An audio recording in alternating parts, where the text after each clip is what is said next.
Kalau Tuhan saya ini ada cerminannya Bang, di muka bumi ini ada cerminan. Apa itu cerminannya? Cerminannya adalah diri saya sendiri gitu loh Bang. Maksudnya Tuhan Anda mirip kayak Anda gitu? Artinya cerminannya seperti saya itu aja Bang. Berarti Tuhan Anda punya keterbatasan dong? Ya karena Tuhan yang Maha Esa itu kenapa mempunyai cerminan kepada saya biar tidak tertukar Bang, di antara keimanan saya dan keimanan Anda.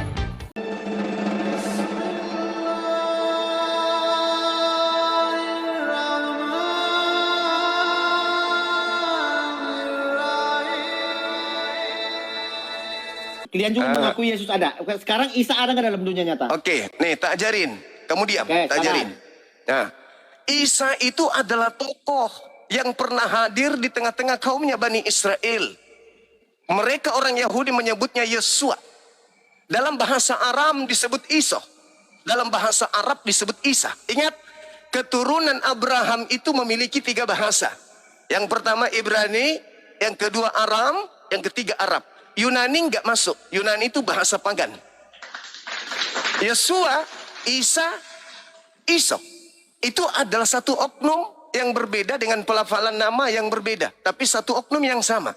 Sedangkan Yesus itu adalah tokoh fiktif yang dibangun oleh orang-orang yang menulis surat untuk orang-orang di luar Yahudi. Paham sampai sini? Oke? Jadi, ketika Anda mengatakan satu kebenaran di dalam kitab saudara, hal itu juga diajarkan oleh agama Yahudi, diajarkan oleh umat Islam. Yang bersumber dari agama Kristen itu yang bukan dusta itu apa? Yesus, yang terkait Yesus. Yesus adalah Tuhan yang turun ke bumi menjadi manusia, betul? Bohong nggak itu? Dengarkan, saya tanggapi dulu. Kau jangan panjang Bohong nggak itu? ngomong.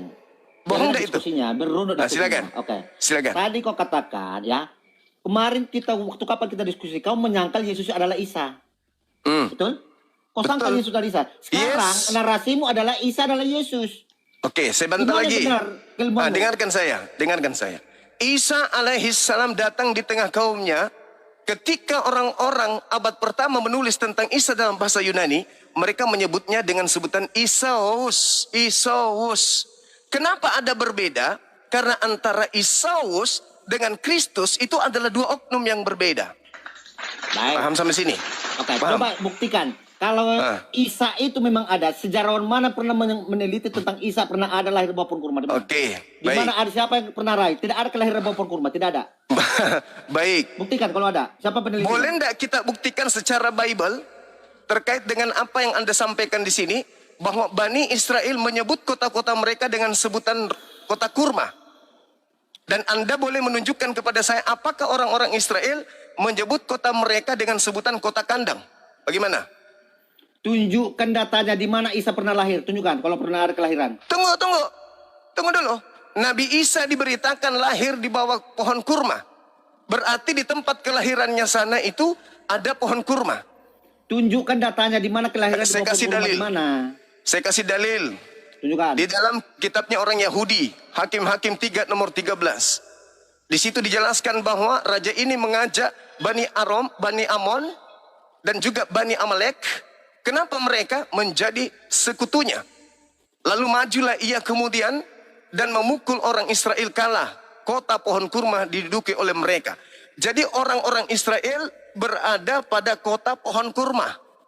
Ketika kemudian saya apa, kau jawab apa Juma? Itu bukti bahwa di mana Israel bukti itu ada kelahiran, ada lahir di bawah pohon kurma? Di mana kelahiran? Itu bukti bahwa tempat orang Israel disebut kota di mana lahir? kurma. Sabar dulu. Hakim-Hakim 4 nomor 5 diterangkan juga dalam kitabnya orang Yahudi bahwasanya dia biasanya duduk di bawah pohon kurma. Deborah antara Rama dan Betel, pegunungan Efraim, dan orang Israel menghadap dia untuk menghakim kepadanya. Yesus di dalam Yohanes 11 nomor 54 dia bersembunyi di kota Efraim, dan kota Efraim itu disebut kota yang penuh dengan pohon kurma. 2. Anda melihat Nehemia 8 nomor 16. Perkampungan orang-orang Israel itu disebut dengan kota kurma. Data di dalam Bible. Sekarang giliran Anda menunjukkan kepada saya di mana Yang saya kota tanya tempat. kau jawab cuma. Di mana ada sejarah kelahiran di bawah pohon kurma? Mana datanya? Tidak ada kelahiran di bawah pohon kurma, tidak ada. Buktikan, mana? Sekarang Literasi kau mana tunjukkan kelahiran di kepada bawah pohon saya, kurma? tunjukkan kepada saya dalam kitabnya orang Yahudi. Tunjukkan. Pertanyaan saya kau jawab. Saya Di sudah mana ada membuktikan. kelahiran di bawah pohon kurma? Tidak ada kelahiran. Al-Quran saya menjelaskan itu. Mana? Di mana? Al-Quran saya menjelaskan itu. Dan Datanya juga mana? Al-Quran saya menjelaskan itu. Dan Datanya mana? Mana datanya dalam Quran? surah Maryam. Bacakan. Surah Maryam mengatakan, kamu ambil data bahwa Nabi Isa lahir dari kurma itu, pohon kurma dari mana datanya? Isa lahir di mana? Menurut Kamu bawa Isa lahir tadi, di mana? kamu datang bawa data Isa lahir di bawah pohon kurma, itu kamu ambil dari mana datanya? Isa itu menurut iman Islam lahir di mana? Lahir di mana? Kau ambil datanya tadi? Lahirnya di mana dia? Di bawah pohon kurma atau bukan? Iya, nah itu kau dapat Oke, ilmu dari data? mana? Di mana kelahiran di bawah Itu pohon kurma? Di mana? dikatakan dalam surah Maryam. Hanya menanggung rasa sakit Jumat, belum melahirkan. Terus Hanya kenapa kau bawa akan data? menanggung. Kenapa kau bawa Hanya data itu menanggung kalau rasa begitu? sakit, Terus belum kenapa kau melahirkan. bawa data itu? Kenapa kau bawa data Ada-ada itu aja kalau kau. begitu? Nah, kenapa kau bawa data itu kalau begitu? Kau sudah tahu kenapa kau bawa data? Kau tabrak sendiri jadi datamu. lahirnya di mana? Dia bawa data sendiri. Datanya Lahirnya di dia mana? tabrak sendiri. Lahirnya Ya di mana? Allah ya sebenarnya? Karim. Hah? Ketika ibunya Siti Maryam mau melahirkan, memaksa dirinya untuk sandar di pohon kurma. Fa'aja'ahal maha. Itu dikatakan dalam Al-Quran. Ayo, surah Maryam ayat 23. Jelas dalilnya. Sekarang kau tunjukkan kepada saya data di kitabnya orang Yahudi bahwa Yerusalem itu disebut kota kandang. Coba. Bethlehem adalah kota Sejak kandang kapan? domba. Bethlehem itu kota roti. Nah, berarti bukan Namanya harusnya kota dia roti. lahir di toko roti bukan di kandang. Ya. Sekarang kalau memang Isa pernah lahir, di mana dia lahir? Ada. Kalau Isa pernah lahir, di mana Saya dia lahir? katakan samamu. Hah? Pertanyaan Makhadu masuk ila angin. jis'in nakhla. Kota kandang sejak kapan ada kota kandang? Nah, berarti tidak ada kandang di kota tempat kelahiran Yesus. Yang saya tanya, kalau memang Ayo. Isa pernah lahir, di mana Isa itu lahir? Anda dilahirkan? mengatakan Bethlehem kota roti, Tidak berarti bisa jalan. jangan-jangan dia lahir di Udah toko buntu dia, roti. udah buntu. Kamu yang buntu. Angan-angan aja, angan-angan. Kamu yang angan-angan. ngomong-ngomong. Kamu yang berangan-angan. Angan-angan, Tolong nah. tunjukkan data Kalau di Isa kitabnya memang orang pernah Yahudi. dilahirkan, di mana Isa dilahirkan? Dengar. Saya mengatakan samamu Al-Quran surah Maryam ayat 23. Saya jawab toh. Kalau Terus Isa itu pernah lahir, di mana Isa dilahirkan? Dengar. Jelas Yesus dilahirkan di Bethlehem. Ada datanya. Iya, Kalau di Isa Bethlehem. dilahirkan di mana? Al-Quran surah Maryam ayat 23. Ibunya pada Di mana? saat ingin melahirkan, dia bersandar kemudian di samping pohon kurma. Jelas. Udah lahir di situ. Udah lahir. Ingin melahirkan di bawah pohon kurma. Oke, jelas. Belum kelahiran cuma sekarang masih kau akan, tunjukkan. masih Dengar. menanggung rasa sakit. Dengar. Melahirkan. Sekarang kau tunjukkan kepada saya dalilnya di mana dia lahir di kandang binatang. Tunjuk dalil. 1, 2, Ada. 3, 4, Ada di Bethlehem. 5. Mana dalilnya? Ada di Bethlehem. Dusta Di lagi. Bethlehem. Dusta Di Bethlehem. lagi. Kelahirannya di Dusta Bethlehem. lagi. Di kota Daud. Dusta. Sekarang Saya Isa tidak lahir di tanya mana? kota Daud. Saya tidak Isa tanya lahir di Bethlehem. mana? Aku tanya. Saya minta Sampai sekarang aja kau dalilnya jawab. di dalam kandang Isa lahir binatang di mana mana, dalil? Juma? Sudah ku jawab Tidak, tadi, saya katakan Bahlul. Isa lahir di Bethlehem. Ya? Mana dalilnya kandang Isa binatang lahir mana? Isa lahir di mana? Yesus lahir di Bethlehem. Kandang Isa lahir di binatangnya mana? Kandang Hah? binatangnya mana? Ada sampai Kandang sekarang. binatangnya. Sejarahnya ada. Mana dalilnya? Itu Dalil. sejarahnya ada. Masih sejarahnya sampai sekarang. Dalil. Ada di Bethlehem. Ada di Dalil Bethlehem. mana? Dalil. Ada di Bethlehem. Dalil. Ya? Dalil. Dengarkan, Dusta dengarkan. lagi. Oke. Tunjukkan Dusta kepada saya tempat lagi. kelahiran Isa. Tunjukkan di mana dia dilahirkan. Dusta lagi, bohong lagi. Kau nggak ada Dusta bisa diskusi kau terus. sebenarnya. Kau cuma mau Mana sopan dalilnya Yesus lahir di kandang binatang? Cepat. Ku hitung 10 hitungan. aja. Isa 1, lahir di mana? Kau jawab dulu. 2, Itu yang kau 3, jawab dulu. 4, Ya, mulai 5, 6, Gak bisa jawab 7, dia. Yesus itu 8, lahir di Bethlehem. 9, ya, di kota Daud. 10. Ya. Mana Yesus- dalilnya dia lahir di Dengar, kandang binatang? dengar. Yesus itu lahir di Bethlehem. Hei, Ya. lahirnya Tuhanmu di Isa kandang lahir di binatang mana Jawab dalilnya? dulu. Jawab. Mana dalilnya lahirnya Tuhanmu di kandang Pertanyaanku binatang jawab, mana? jangan lari.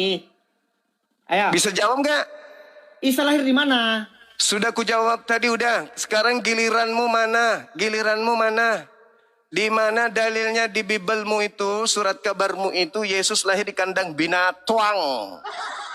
Tuhanmu lahir di kandang binatang, itu mana dalilnya? Ayo. Ayo, ayo. Mana dalilnya? Yesus Tuhannya Kristen lahir di dalam kandang kambing. Tuhanmu lahir di kandang kambing, itu mana dalilnya?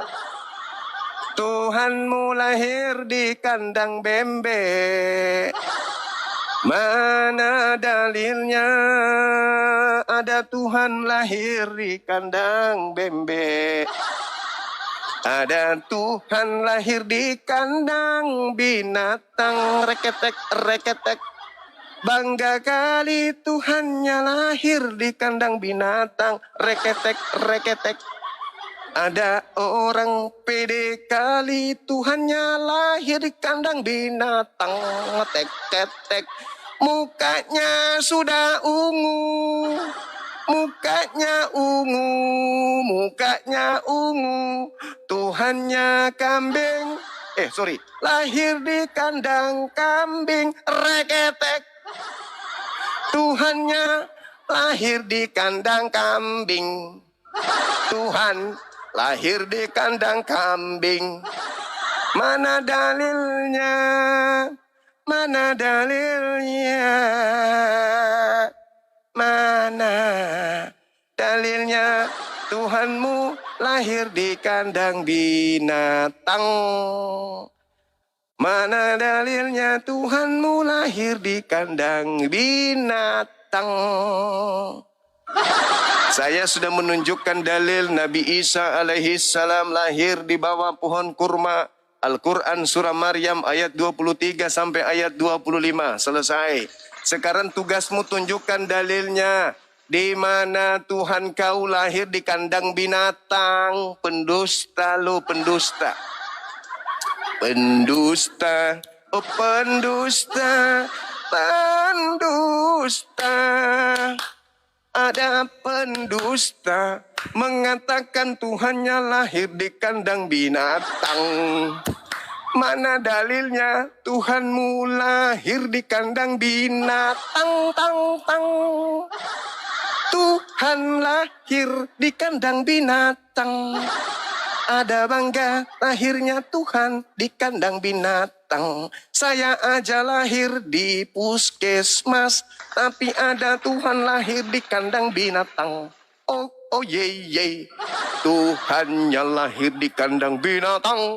Pantas saja orangnya kayak binatang.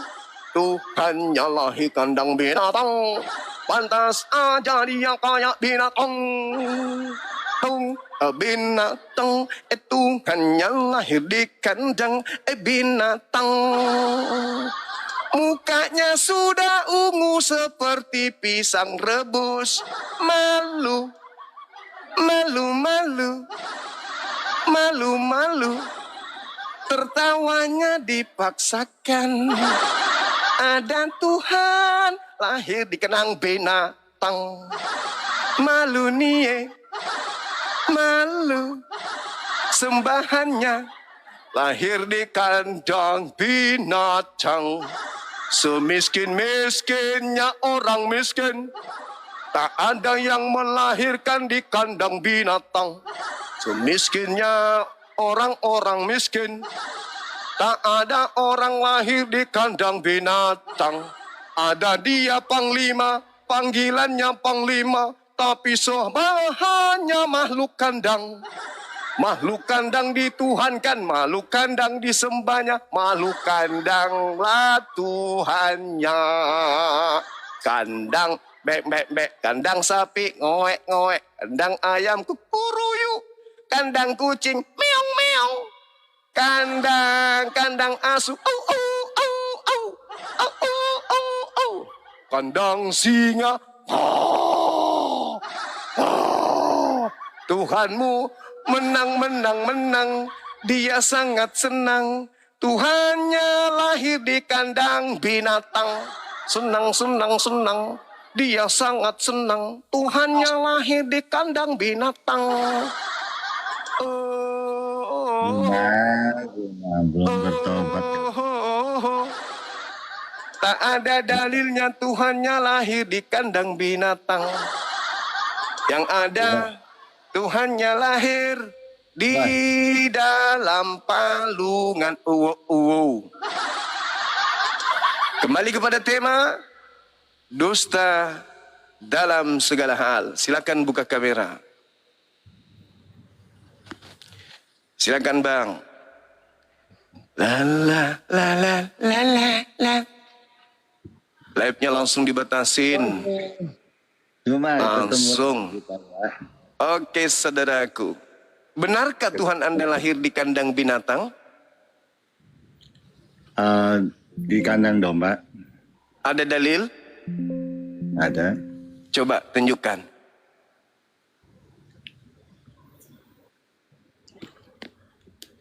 Ke perpustakaan lagi. Kan kamu mau minta dalil. Iya, Tadi silakan. dia ngomong kamu nggak setuju kan? Saya mau hibur teman-teman saya di bawah. Ke perpustakaan lagi. Wujud orang hanya doktrin dogma. Beragama halusinasi. Tak ada dalil, cuman doktrin. Oh, ya ya ya. Oh, ya ya ya ya ya. Ya ya ya. Tak ada dalil, cuman doktrin gereja.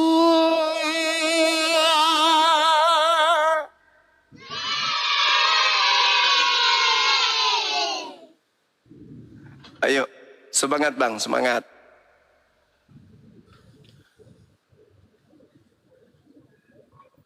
Ya, di dalam sini dikatakan bahwa dia lahir dalam kandung di palungan. Palungan.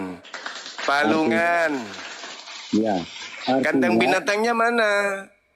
Artinya nggak mungkin rumah itu ada palungan kan, nggak mungkin. Palungan itu tempat menumbuk padi, Pak. Siapa bilang di tempat itu untuk menaruh makanan binatang? Iya, tapi itu adalah tempat tumbuh padi juga. Di palungan orang. Nah, coba. Palungan itu apa? Ada orang tumbuk padi di palungan. Palungan itu apa? Coba palungan adalah. Coba palungan adalah. Coba Palungan adalah tempat di mana meletakkan makanan ternak untuk yang dimakan. umumnya terbuat dari kayu. Terus Terbuat dari apa tuh sebuah kayak tempat tidur gitu, tempat apa tuh? tempat tidur. Iya. Tempat tidur. Ya kalau bilang kayak tempat tidur kayak gantungan gitu orang. Iya, seperti kan sebuah parit gitu. Ya, digantung sebelah kanan, sebelah kiri digantung begitu kan. Palungan itu. Oke. Nah, terus dalam kandangnya mana? Nah, kalau dalam kandang itu dikatakan tidak ada rumah Tidak bagi ada. Yesus untuk gaul, tapi diberikan kandang. Tidak ada. Tidak ada. Mana? Coba tunjukkan. Tidak ada. Dusta lagi. Dusta lagi. Cak Ayu. Agama berdiri di atas dusta. Selalunya hanya dusta. Oh dusta, begitu kamu berjaya setiap saat. Oke guru.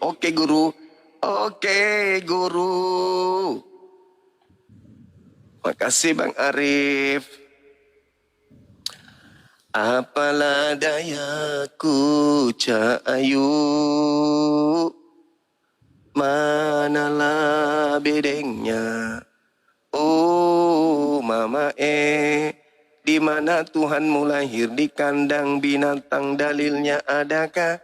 Kalau tak ada dalilnya berarti cuman dusta, bohongan saja. Bohong terus, bohong aja terus. Bohong saja terus. Sampai bengkok kepalanya, bengkok terus. Bengkok aja terus selamanya, bengkok aja terus. Tak pernah jujur, ngarang cerita mulu.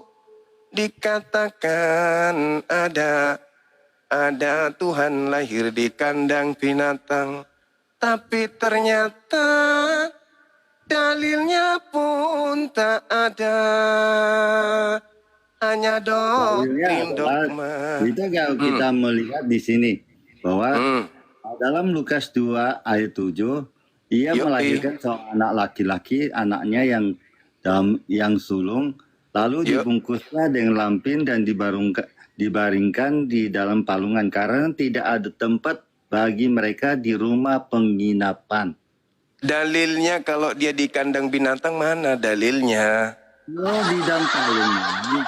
Tidak ada di dalam rumah orang itu punya palungan. Iya, tapi tidak mesti palungan itu tidak mesti di dalam kandang. Sudah jelas. Palungan, Kan palungan itu bisa di samping rumah, bisa di dapur, ada palungan nggak? bisa kandang di luar kandang. Tapi yang mengatakan kalau Tuhan Anda lahir di kandang binatangnya itu mana dalilnya? Punya palungan. Ya kan dalilnya mana gitu loh. Domba, kambing semua. Dalilnya kalau dia di dalam. Jelas. Kan kalau tidak di dalam memang itu tidak ada tempat penginapan, tidak ada tempat rumah untuk tinggal. Iya, yang saya katakan lahir di dalam kandang itu mana? Istilahnya bukan kandang domba, bukan kandang apa. Ini memang tempatnya tempat makan binatang. Iya, gitu. tapi kan tidak dikatakan dalam kandang. Kalau tidak dalam kandang nggak mungkin, kan gitu. Palungan itu kan biasanya di luar. Palungan itu bisa di halaman rumah. Bisa saja di dalam, bisa di luar. Tapi nggak ada kan? Nggak ada kan? Di luar gitu nggak mungkin, kan gitu. Bisa aja toh, bisa saja melahirkannya di bawah pohon kurma, lalu disimpannya di palungan, bisa aja. Bisa aja dia melahirkan di bawah pohon duren, habis itu disimpan di palungan. Bisa juga dia melahirkan di bawah pohon tomat, habis itu disimpan di palungan, bisa aja. Tapi dalil mengatakan dia lahir di kandang binatang itu nggak ada. Itu kan ada nggak? Lahir di dalam kandang binatang ada nggak? Ada atau nggak ada? Dikatakan lahir di dalam Tidak ada lahir di dalam kandang dan tidak ada lahir di dalam palungan. Hanya diletakkan di palungan doang yang ada. Betul? Ya betul, benar. Berarti Bang Suma lebih benar daripada kalian. Kalian cuma berdusta doang. Nggak ada dusta. Tapi cuma memang berdusta. Yang punya palungan hanya kandang domba. Hanya berdusta doang. Tidak ada dusta di situ. Mana tak ada dusta? Jelas-jelas tadi tidak ada dalilnya. Tidak ada dalilnya bahwasanya tidak ada dalil bahwasanya Yesus lahir di palungan. Tidak ada lahir di kandang. Mana dusta? Dustanya ketika kalian mengatakan, dengar dulu, dustanya di mana? Dengar. Dustanya di mana? Ketika kalian mengatakan Yesus lahir di kandang binatang, itu sudah dusta. Paham? Bukan dong. Itu jelas. Mana dalil? Ada kandangnya. Mana dalilnya? Dia cuma diletakkan di palungan. Palungan itu ada di kandang domba. Diletakkan di situ. Dia melahirkan di mana? Apakah ada dombanya? Mana tahu dia melahirkan di pasar Senggol. Habis melahirkan di pasar Senggol, dibawanya ke palungan. Bisa aja dia melahirkan di atas pohon cempedak. Habis melahirkan disimpan di palungan. Tapi ada. jangan kau sebutkan bahwa Yesus lahir di kandang binatang. Itu penghinaan. Itu kan Kalau nggak kau ada. katakan Yesus lahir di kandang binatang, itu Nggak penghinaan. ada. Kamu hanya asumsi doang. Nggak ada kenyataan. Mana dalilnya? Mana Itu- dalilnya Yesus lahir di kandang binatang? Di palungan, berarti hanya ada kandang domba, kandang sapi yang punya palungan. Apakah dikatakan lahir di palungan? Ya lah, dia taruh di palungan berarti ada di. Disimpan di palungan, diletakkan di palungan. Tapi tidak ada dikatakan lahir di palungan atau lahir di dalam kandang, betul? Di tengah hutan ada palungan. Sekarang saya tanya, ada nggak dalilnya lahir di kandang binatang? Di ladang ada palungan, nggak mungkin. Saya tanya lagi sekali lagi, ada nggak dalilnya? Ya nggak Ada mungkin. ada nggak dalilnya Yesus lahir di kandang binatang? Nggak mungkin. Ada nggak dalilnya Yesus lahir di kandang Di binatang? rumahmu apa ada palungan nggak? Ada nggak dalilnya Yesus lahir di kandang binatang? Di rumahmu ada palungan nggak mungkin? Kamu Ada nggak dalilnya Yesus lahir di kandang binatang? Ada nggak? Justru itu kandang domba lah yang punya palungan. Jadi teman-teman sekalian, tidak ada dalil di Bible Yesus lahir di kandang binatang. Tapi karena mereka ini memang dusta,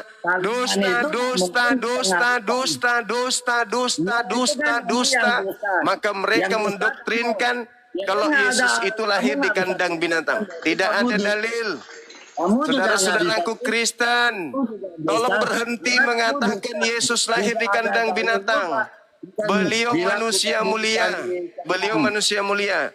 Kalau tidak ada dalilnya di dalam Bible sekalipun Yesus itu lahir di kandang binatang, jangan kalian memfitnah. Jangan kalian berdusta. Jangan kau katakan Yesus lahir di kandang binatang, jangan. Jangan kau katakan Yesus lahir dalam palungan, jangan.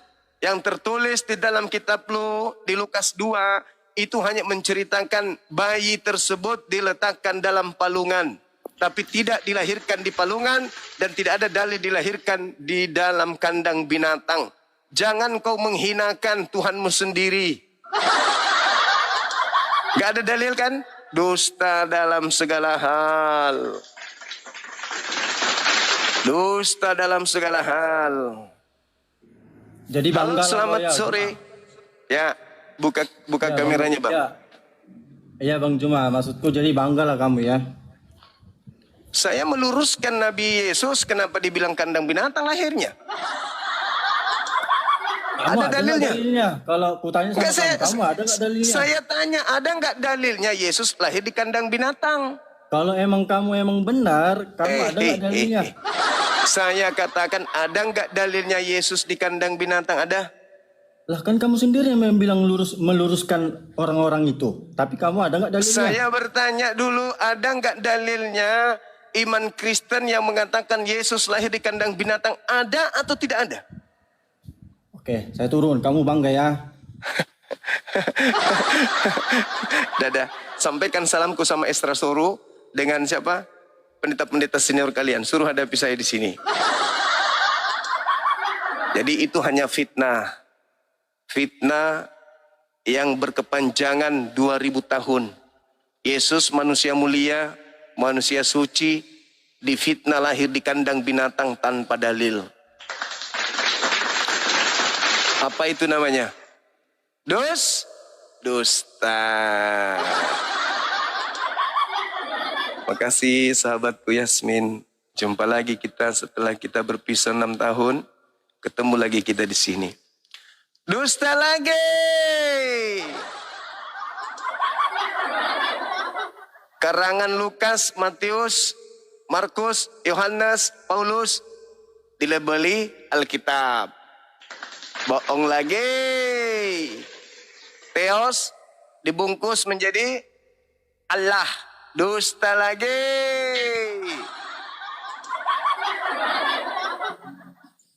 Halo, selamat sore. Selamat sore, assalamualaikum, Pak. Waalaikumsalam. Silakan, Abang.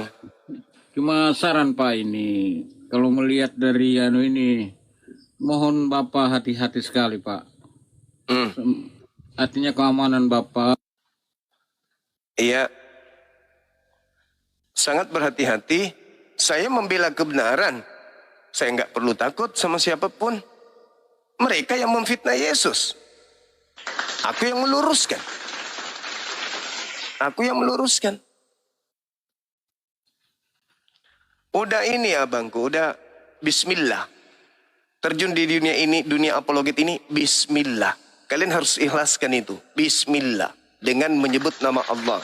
Luruskan yang bengkok. Kan jelas itu. Dusta dalam segala hal. Pertanyaan, apakah itu betul? Kita uji kelayakan. Tadi dibilangnya mereka mendoktrinkan Yesus lahir di kandang binatang. Dalilnya mana? Tak ada dalil. Dusta lagi.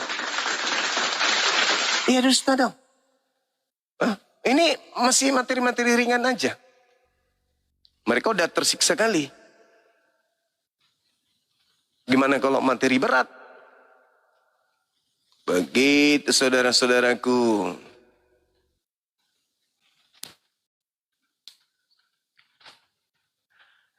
Selamat sore. Ya, sore Juma. Saya ini Kristen. Saya itu mau tanya, kenapa Muhammad ngentot sama babi? Coba, kamu pernah dengar gak hadisnya? Muhammad ngentot sama babi. Yang saya tahu kamu itu lahir dari sperma babi. Itu sih. Mamamu makan babi. Bapakmu makan babi. Saripati yang masuk dalam tubuhnya menjadi sperma. Sperma yang berasal dari saripati babi. Saripati babi ini menjadikan sperma yang melempar masuk ke dalam rahim ibumu. Lahirlah kau. Yang benar kau berasal dari sperma babi. Itu yang betul. Itu. Jangan emosi dong. Jangan emosi dong. Jangan menghujat dong. Jangan menghujat. Naik lagi. Si pisang ungu. Bagaimana? Udah dapat dalilnya? Yesus lahir, Tuhanmu lahir di kandang binatang. Udah lahir? Udah dapat? Udah lahir? Dengarkan cuma bukan tadi apa. Oh, udah lahir nggak? Udah temukan nggak lahirnya Yesus? Jangan kau Tuhanmu mute-mute. di kandang binatang udah dapat nggak? Terus mute, jangan komut mute, jangan komut mute. Buktikan gelarmu itu gurunda. Kamu diskusi mute, jadi apa gurunda? Kamu keteteran kayak gitu mau bukti apa lagi? Kamu sudah keteteran mau bukti apa lagi, Dek? Udah keteteran kamu. Kamu mau bukti apa lagi, Dek? Kau jangan main kick, ya. Ya kalau kamu kalau kau Saya tidak juga. memberikan apa-apa untuk agamamu, ya buat apa kau bikin malu Kristen secara Hebatnya kau main umum kick. itu? Oke, Coba. dengarkan. Tadi Buka pertanyaan kamera.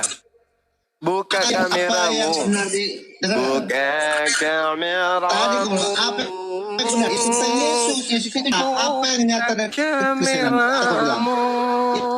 Oh, Sumiati, buka kameramu, kita diskusi. Kalau tak ada, kau pergi ke pasar beli kemangi. Jangan lupa beli juga kapur sirih. Ulek-ulek halusin bungkus ucok. Beli juga 3 hari baru buka biar bermanfaat.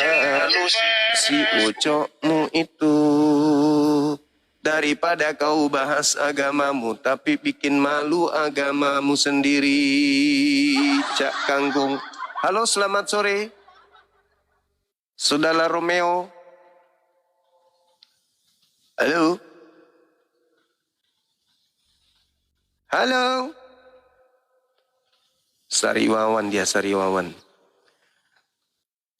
Dusta segala hal, apakah iya, apakah iya? Oh, ho, ho, ho. Jangan malu-malu mengaku kalau memang iya. Jujur saja mengakui, semuanya itu dusta.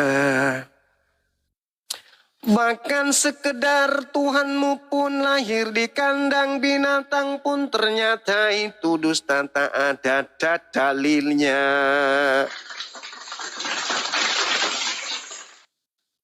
Begitu sudah. Setelah ke Indonesia, nama Tuhan umat Islam pun diambil untuk menutupi dewa sembahannya yang datang dari Athena. Cak Kuridi. Halo. Maaf Bang Jumang.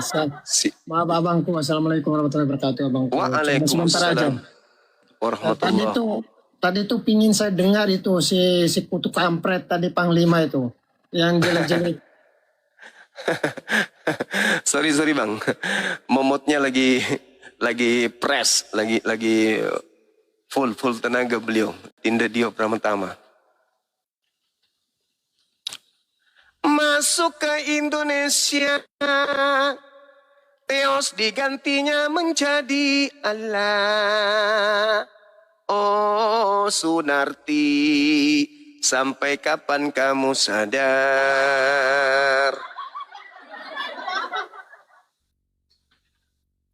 Masuk ke Indonesia,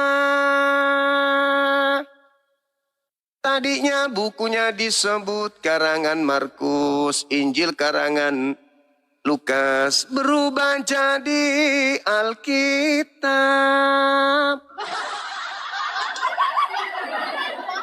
Lain isi, lain bungkusnya.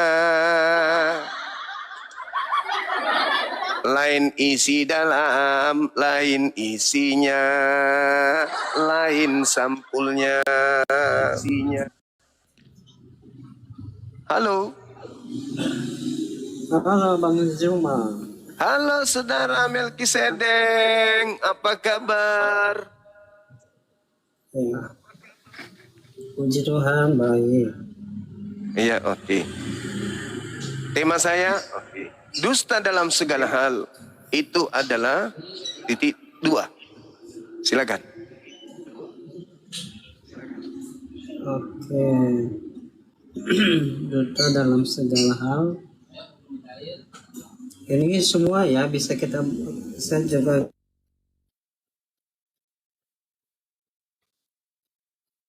kita bahas nih kalian ya di agama. Kenapa? Kenapa bang? Bisa, kan? Ya. Iya, gimana? Bang Zuma kan berbicara tentang dusta. Zuma kan berbicara tentang dusta. Betul, yes, ya? Betul. Agama mana yang dibolehkan berdusta dalam segala hal dan disebarkan dengan dusta? Agama mana yang disebarkan dengan dusta? Kan gitu. Tentunya tidak ada, di dalam kami nggak ada. Baik, kita buktikan ya. Kita ambil skala kecil aja dulu. Kenapa orang Kristen menyebut dewa yang datang dari barat itu dengan sebutan Allah setelah masuk ke Indonesia? Disebarkan kemana-mana. Kristen menyembah Allah, padahal Kristen tidak menyembah Allah. Kristen itu menyembah Theos, dewanya orang Athena. Silakan. Kamu berbicara bahasa dulu atau berbicara tentang Tuhan itu sendiri sebagai pencipta? Apapun itu ya. Karena Allah itu bukan bahasa, Allah itu nama. Tapi kenapa kalian ambil untuk menutupi dewa Agnostos Theos yang disembah oleh orang-orang Athena pengikut Paulus? Silakan. Pengikut Paulus? Dari mana kamu dapat? Dari mana itu cuma? Pengikut Paulus di Athena menyembah dewa Agnostos Theos. Kisah para Rasul, Kisah para Pewarta 17 nomor 23. Baca. Tapi sebelum Paulus memberitakan tentang Yesus, udah ada percaya kepada Yesus, Bang Juma? Percaya bahwa baca baik-baik. Percaya bahwa Yesus adalah Mesias bagi Bani Israel. Ya. Tapi bukan dewa yang turun ke bumi menjadi manusia seperti ajaran barat. Oh, kalau itu kan menurut Bang Juma ya, saya enggak. Itu yang ada di Bible. Itu yang ada di Bible. Tapi kan dalam dalam berbicara tentang begini. itu Bang. Saudara, silakan Anda baca. Silakan Anda baca KPR atau Kisah Para Pewarta bab 17 nomor 23. Silakan. Saya sudah paham, tapi kan Bang Apa Juma itu? itu kan berbicara. Apa itu yang Tapi Anda kan Bang paham? Juma itu enggak. Gini Bang Juma, tentang dewa itu Bang Juma mempermasalahkan tentang terjemahan bahasa asli Bukan. atau tentang Ini Indonesia ini, Bang? dengar, ini berbicara skala prioritas agama yang disebarkan dengan dusta. Gimana Menggunakan dustanya, coba? materi-materi dusta. Di mana dustanya? Coba. Oke. Yang pertama, Anda menyebut kitab saudara dengan sebutan Alkitab, itu sudah dusta. Yang kedua, Anda mengambil nama Allah. Kenapa dustanya? Anda mengambil Kenapa nama dustanya? Allah. Kenapa dustanya? Kata Alkitab itu adalah nama lain dari kitabku Al-Quran. Surah Al-Baqarah ayat 2. Bismillahirrahmanirrahim. Kitab lain dari Al-Quran. Zalikal kalian nggak pakai kitabu Alkitab? la raiba fihi hudan lil muttaqin. Al-Quran itu, Kenapa kalian nggak pakai Alkitab? ya itu nama lain Al-Quran. Alkitab itu nama lain Ya, Al-Quran. berarti Dalilnya mana? Al-Quran ada dua nama. Berarti ada Al-Quran dua itu namanya. banyak nama. Az-Zikr juga namanya Al-Quran. An-Nur juga namanya Yang benar Al-Quran. yang mana? Semuanya Yang benar. benar yang mana? Semuanya benar. Yang salah adalah ketika siapa surat itu? kabar. Surat Coba. kabar dari barat. Dengar. Yang salah adalah ketika surat kabar dari barat yang dibawa Belanda kau sebut Alkitab itu salah. Paham? Yang diturunkan yang semua sama itu gimana samanya? Siapa yang menurunkan Alkitab? Siapa yang menurunkan Al-Quran? Dengarkan saya. Agama yang disebarkan dengan dusta itu agama yang tidak seharusnya menggunakan istilah Alkitab tapi menggunakan kata Alkitab. Paham? Alkitab itu bahasa apa? Alkitab itu bahasa nenekmu.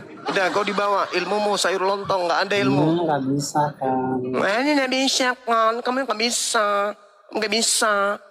Kau cuma bisa bertanya aja terus. Kalau mau belajar bilang saya mau belajar Bang Suma.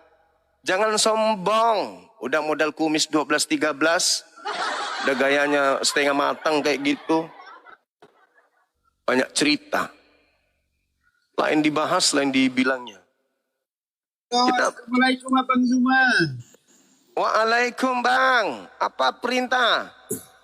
Salam abangku dari Bau dari Sulawesi Tengah. Abang saya izin SS ya. Silakan. Siap. Wah, keren kali, Bang. Oke, thank you. Salam kal. Waalaikumsalam warahmatullahi wabarakatuh. Ya, salam dari Bau ya. Siap, Bang. Siap. Ya. Oke, sehat selalu abangku. Makasih ya, Bang. Iku cengena saena dewe melaku ngan dus.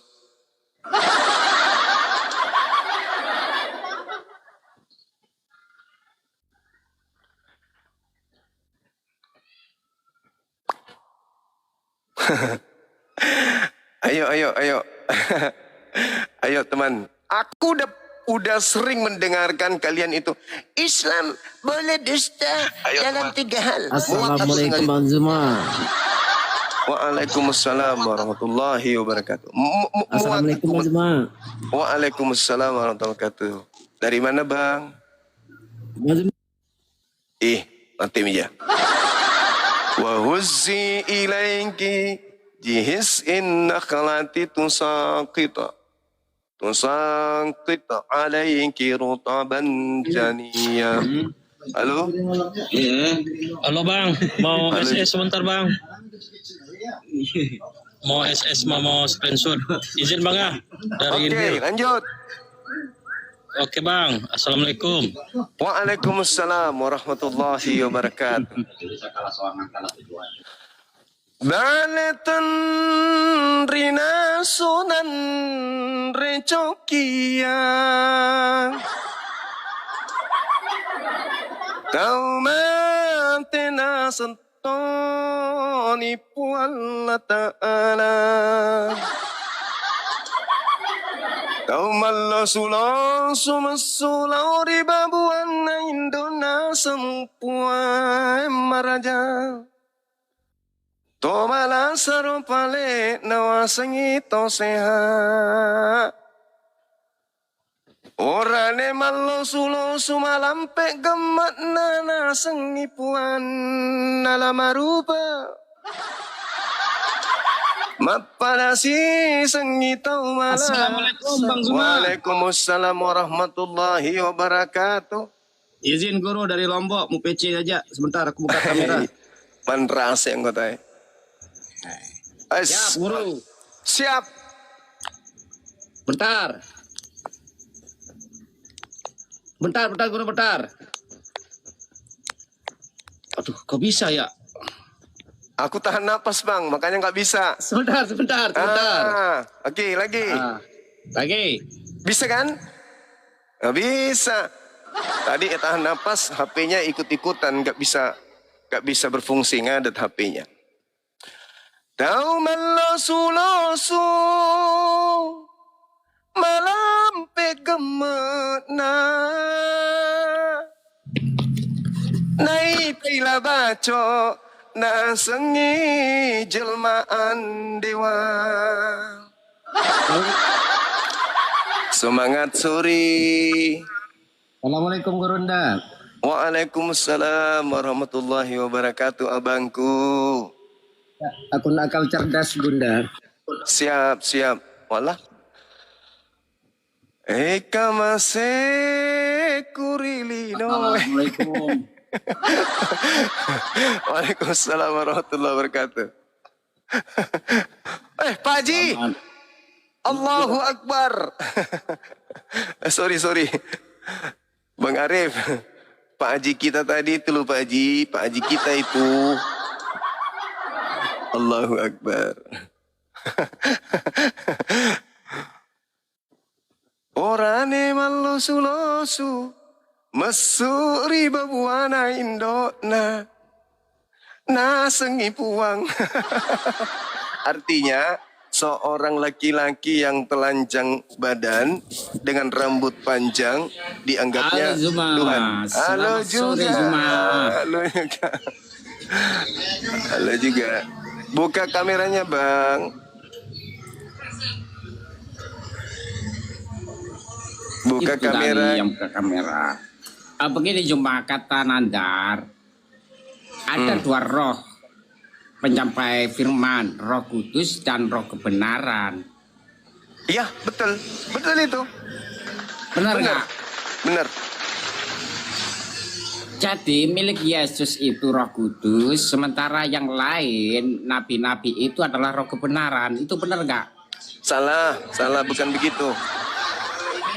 Roh Kudus Hanya itu Yesus Kristus yang dapat roh kudus kan? Roh Kudus itu penyampai firman dari Elohim turun ke bawah memberitakan firman kepada roh kebenaran. Itu yang betul. Itu dari mana itu? Roh Kudus Yohanes itu 3 nomor 34. Yesus kan, di Yohanes. Baca Yohanes 3 nomor 34. Baca. Itu pengakuan Yesus sendiri. Siapapun yang diserahi tugas untuk menyampaikan firman, maka bagi mereka ada roh yang tak terhingga. Itulah yang disebut Roh Kudus. Buka kameranya, buka. Nah, bukannya Roh Kudus itu berdiam di punya Yesus Kristus? Nggak ada. Buka kamera. Nggak ada nggak ada Roh Kudus melengket di Yesus, itu nggak ada. Pendampingan Roh Kudus iya. Dia didampingi. Dia dikawal sama Roh Kudus, betul. Oh, jadi lo melihat sosok Roh Kudus itu adalah Gabriel gitu. Benar Hanya Gabriel sekali. lah Roh Kudus itu. Yes. Oh, itu pemahaman cuma. Iya.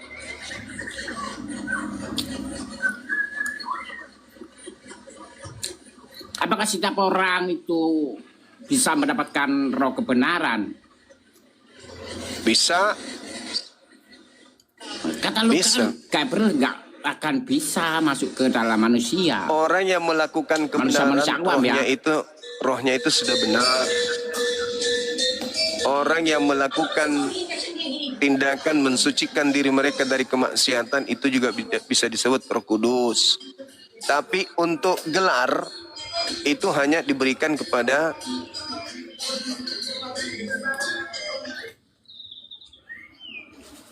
kepada Gabriel. Jadi ilham itu dapat dari Gabriel atau enggak? Atau dapat dari pemahaman belajar firman gitu? Ngomong apa ente?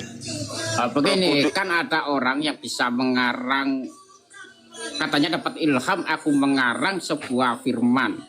Itu dapat dari roh Gabriel atau karena dia ini sudah benar gitu? Tanya Paulus, dia dapat dari mana kitabnya itu? Iya, Paulus kan menyatakan, aku tidak berkata melalui. Kau tanya Paulus, dia dapat informasi dari mana 13 bukunya itu? Dari mana itu buku-buku Paulus ditulisnya? Siapa yang datang kepadanya? Katanya Yesus, tapi bukan manusia. Berarti kan bukan anak Maria kalau gitu. Yesus tapi bukan manusia berarti bukan anak Maria dong. Ya kan? Lalu Yesus mana? Yang bukan manusia ini Yesus yang mana? Nah, itu yang perlu kamu cari tahu. Yesus yang mana yang bukan anak Maria? Gitu loh. Anda harus tahu itu, Yesus yang mana bukan anak Maria. Cari tahu. Ini dibatasi ya teman-teman. Nggak bisa posting di beberapa wilayah katanya. Om Bas, thank you. Itu ya teman-teman sekalian, sahabat Azza, barakallahu fiik. Jadi tema ini memang berat dan mereka bisa kok melemparkan ke kita. Ini kan tidak menentukan apakah Islam atau Kristen. Siapapun. Kalau memang dusta dalam segala hal itu dipraktekkan dalam beragama. Ya kan? Contoh, ketika Maria manusia melahirkan manusia, tapi diajarkan bahwa yang dilahirkan itu adalah Tuhan. Apakah itu dusta? Jelas dusta dong. Itu kan yang lahir manusia. Itu. Yang kedua, ketika dikatakan pengikut, tetapi tidak mengikuti apa yang diikuti. Misalnya, saya pengikut Pak Prabowo, tetapi justru bertentangan dengan ajaran Pak Prabowo. Tapi kemana-mana dia mengaku pengikutnya loh. Tetapi Pak Prabowo tidak pernah merasa diikuti dengan pola-pola ajaran orang-orang tersebut. Pak Prabowo tidak pernah mengajarkan laki-laki pada hari Jumat bisa menggunakan pakaian daster ke kantor. Tapi mereka menggunakan pakaian daster, habis itu dia mengatakan, kami pengikut Pak Prabowo. Kami mengikuti, makanya kami seperti ini. Pak Prabowo tidak pernah mengajarkan orang-orang laki-laki, bapak-bapak ke kantor menggunakan baju daster. Jadi, kalau ada yang mengatakan pengikutnya Pak Prabowo, mengatasnamakan Pak Prabowo, tapi apa yang mereka lakukan tidak pernah dicontohkan oleh Pak Prabowo, berarti mereka adalah pendusta, pembohong, penipu itu namanya. Oke, silakan, semangat malam. Halo, Saudara Henry Ronald. Halo. Semangat malam. Halo. Ada Kak onde-onde?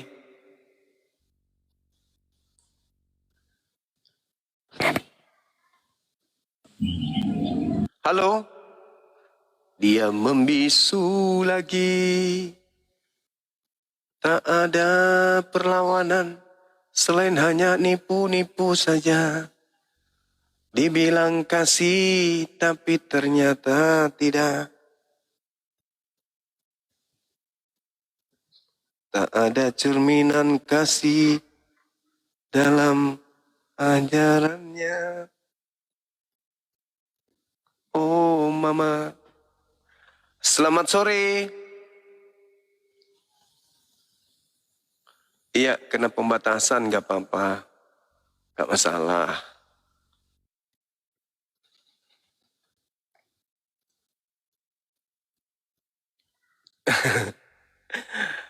Ajaran kasih bedeng. Berat kali, Bah. Yang tadi itu, yang pertama bilangnya Tuhannya lahir di kandang binatang. Kita sudah kasih data surah Maryam. Dia minta data, kita kasih. Giliran kita minta data, nggak ada data. Saudara Aldi Pamungkas, semangat sore. Selamat sore Bang Zuma. Siap. Katolik Protestan, Bang. Saya bukan orang beragama, Bang. Maksudnya? Saya orang bertuhan, Bang.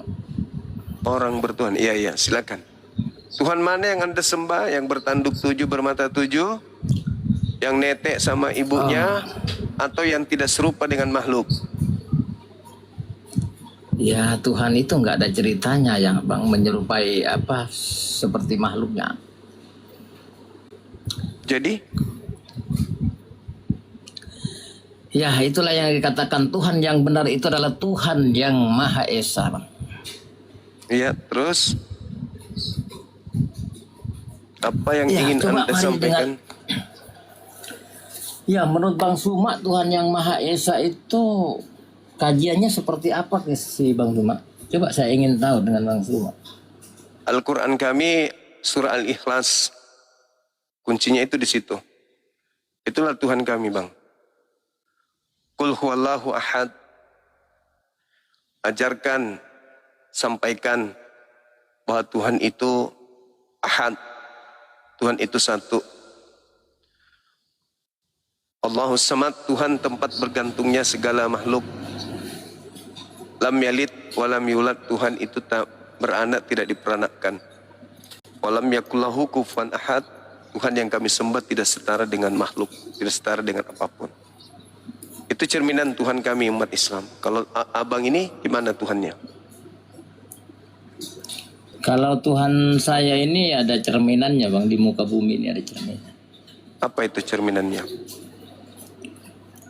Cerminannya adalah diri saya sendiri gitu loh, Bang. Maksudnya Tuhan Anda mirip kayak Anda gitu? Artinya cerminannya seperti saya itu aja, Bang. Berarti Tuhan Anda punya keterbatasan, dok? Ya, karena Tuhan yang Maha Esa itu kenapa mempunyai cerminan kepada saya biar tidak tertukar, Bang, di antara keimanan saya dan keimanan Anda. Enggak, masalahnya ini bukan berbicara mengenai keimanan. Itu termasuk. Kalau Anda mengatakan Tuhan Anda cerminannya diri Anda, berarti Tuhan Anda itu punya serba keterbatasan berarti. Tuhan Anda lemah. Tidak, itu bukan masalah kelemahan, tapi keadilan Tuhan. Tapi cerminannya jelas Anda katakan tadi. Ya, cerminan Tuhan Anda adalah Anda. Itu masuk. Ya, itu termasuk keadilan Tuhan. Kenapa bisa pantat Anda belah tengah? Kenapa kepala Anda nggak belah tengah? Kalau memang adil, harusnya model pantat dengan model wajah Anda itu sama, biar adil. Ini menceritakan Tuhan atau manusianya? Lah, Anda mencerminkan Tuhan Anda dengan diri Anda gimana, dok? Anda yang mencerminkan tadi. Ya, apakah Tuhan itu cerminan belakang saya atau apanya saya? Lah tuh, Anda yang mengatakan tadi barusan, cerminan Tuhan Anda adalah diri Anda sendiri. Iya, apa termasuk pantat saya? Ya, jelas. Diri Anda itu yang mana rupanya? Ya, menurut Anda menyelaraskan kemudian Tuhan Anda dengan diri Anda. Ya, harus saya nilai Tuhan Anda dengan diri Anda dong. Ya, Bang Suma itu menilai saya dari mananya? Dari fisik Anda dong. Fisik. Yang benar. Ya iya, apanya lagi? Apa kalau bukan fisik yang saya nilai benar, Anda? Yang benar, iya. Bang Suma. Iya, saya menilai diri Anda dari fisik Anda. Dan Anda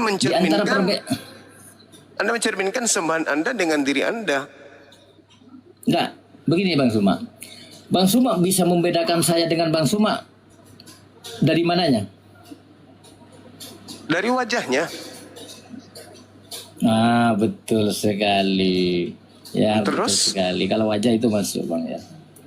Nah, terus? Ya, itulah cerminan Tuhan. Itulah cerminan Tuhan. Ya, berarti Tuhan Anda itu nggak ganteng-ganteng amat. Cuman jidatnya aja yang kayak landasan pesawat terbang.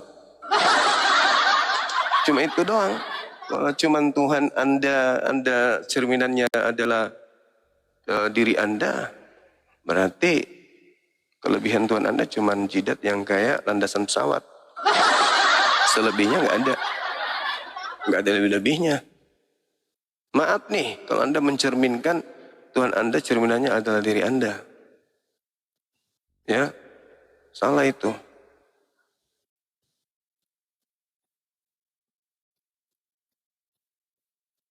Kalau dikatakan Tuhan memperlihatkan kemahakuasaannya pada diri Anda, itu baru betul. Tapi kalau Anda mengatakan diri Anda adalah cerminan Tuhan Anda, ya, itu Anda mengada-ngada itu.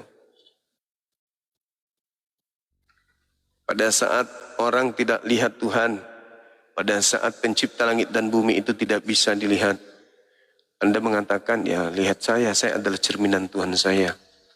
Tanpa ilmu Anda mengatakan seperti itu Anda terlalu lebay kali. Lantas Anda mengatakan bahwa cerminan dari bias diri saya ini adalah bentuk keadilan. Mana ada? Pantat Anda belah tengah, wajah Anda enggak belah tengah. Harusnya belah tengah juga dong. Iya kan? Habis itu di belakangnya ada lubang untuk mengeluarkan ampas kepala. Ada-ada aja aneh-aneh. Itulah kalau orang dibilang apa, belajar tentang Tuhan tanpa ilmu, gitulah adanya.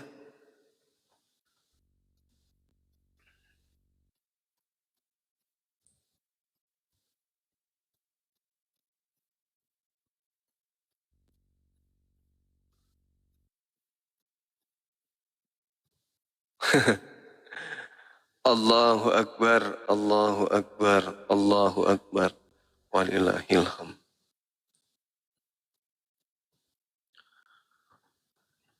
Silakan teman-teman. Saudara-saudara onten silakan naik.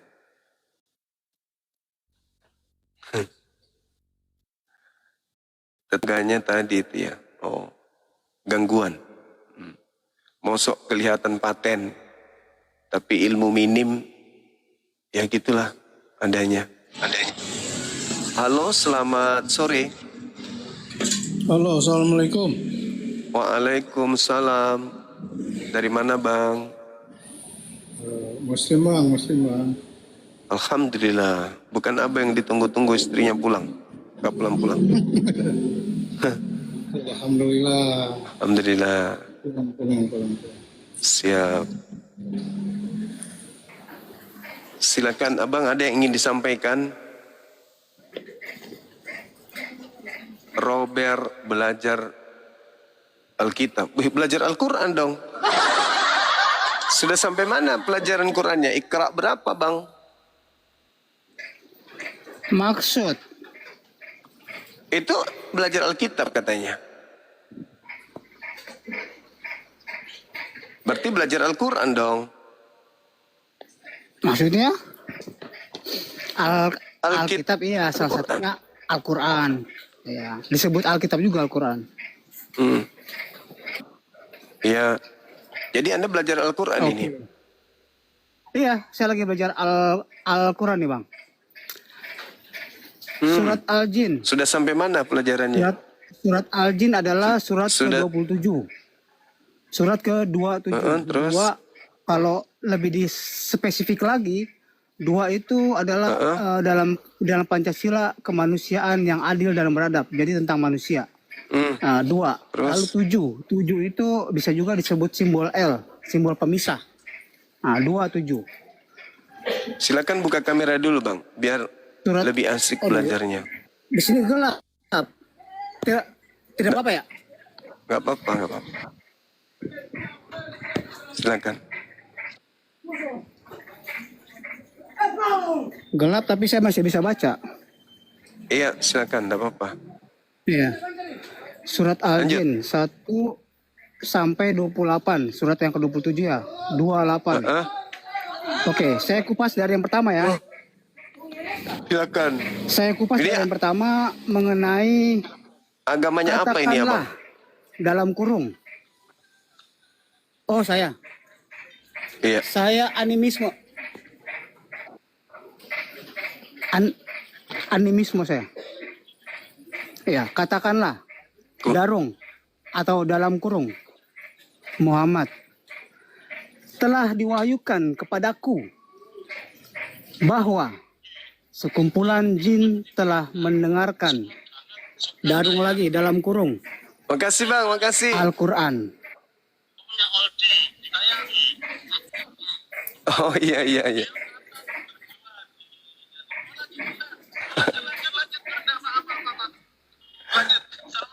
Waalaikumsalam.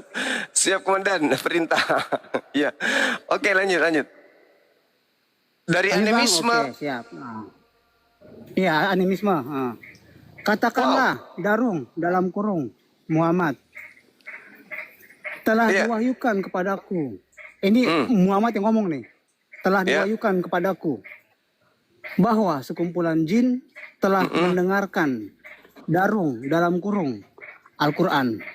Lalu mereka berkata, mereka itu jin itu berkata, sesungguhnya kami telah mendengar bacaan yang menakjubkan. Terus? Jadi menurut Abang Muhammad Zulkifli M. Abbas ini yang didengarkan oleh para jin ini itu sebenarnya apa ya? Al-Quran? Ayat-ayat suci Al-Quran? Bukan, itu kan secara keseluruhan ya, secara Al-Quran ya, secara Islamisme. Tapi kalau secara lebih dalam lagi gitu, lebih dalam lagi kita gali. Iya, para jin itu sebenarnya bukan Al-Quran. Menurut Allah yang mewahyukan informasi ini kepada baginda Rasulullah Muhammad SAW, bahwa ketika Al-Quran itu dibacakan, mereka kemudian berkata, Inna sami'na Quran. Apa jawabnya orang-orang makhluk jin ini? Ajaba, ajaib, menakjubkan, luar biasa. Iblis dalam hal ini jin, ketika mendengarkan Quran, jin di situ ya, mereka mengatakan takjub mendengarkan bacaan Quran itu. Bukan, itu bukan Al-Quran. Karena begini, tunggu dulu. Kita tarik ke kalimat sebelumnya ya. Kita mundur ke belakang. Telah diwahyukan kepadaku. Jadi kan wahyu ini kan berarti kan bukan yang sudah dikatakan oleh Allah, oleh Jibril, bahwa itu kan surat yang sudah ada, tapi kan sudah surat yang lampau gitu, yang sudah lampau tapi diwahyukan kepada Muhammad. Iya, tentang sekumpulan jin telah mendengarkan dalam kurung Al-Quran. Itu kan dalam kurung itu kan hanya tafsiran tambahan. Lalu mereka berkata,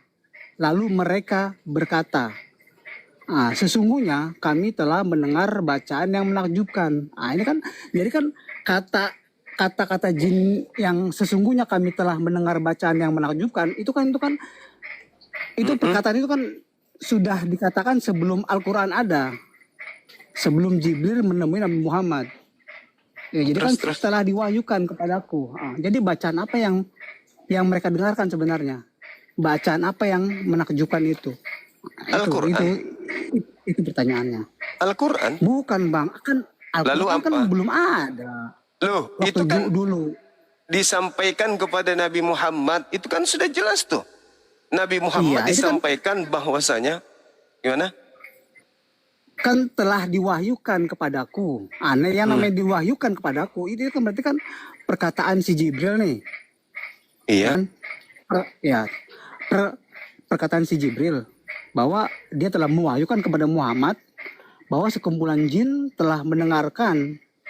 Itu kan dalam kurung Al-Quran itu kan setelah Anda menggunakan ilmu apa ini? Anda menggunakan ilmu apa ini? Disebutlah ilmu Anda jin. menjelaskan terjemahan kepada saya itu menjelaskan pakai kaidah ilmu apa? Ilmu jin. Ilmu jin. Iya.